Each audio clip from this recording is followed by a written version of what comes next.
This is the solution video for section 3.5, problem number 2.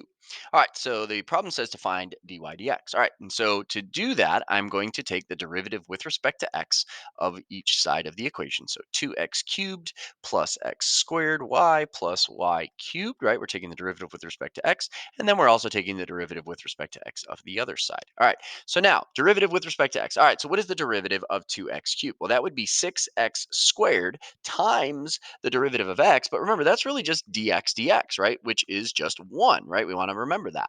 Plus, now I have x squared y, so that is a product. So now I need to use the product rule. Remember, product rule says to take x squared times the derivative of y, which is dy dx, plus y times the derivative of x squared. Well, what is x, the derivative of x squared? That would be 2x times the derivative of x, which is dx, which is of course just 1.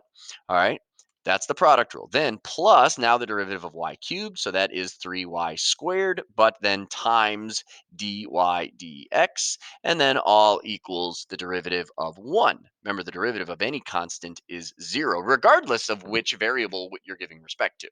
All right, so now what we want to do is we want to take the things that have dy dx and keep them on the left side. So I have x squared dy dx. And remember, these parentheses don't really do anything for me, plus 3y squared dy dx. And then I want to bring the things that don't have dy dx to the other side. So I have a 6x squared, so I'm going to subtract that.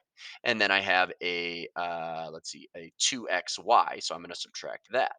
All right, so now in order to solve for dy dx, I'm going to factor out dy dx. So I have x squared plus 3y squared, and then equals the negative 6x squared minus 2xy.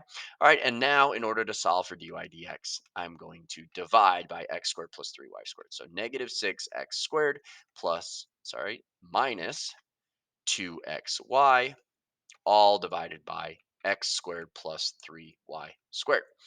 All right.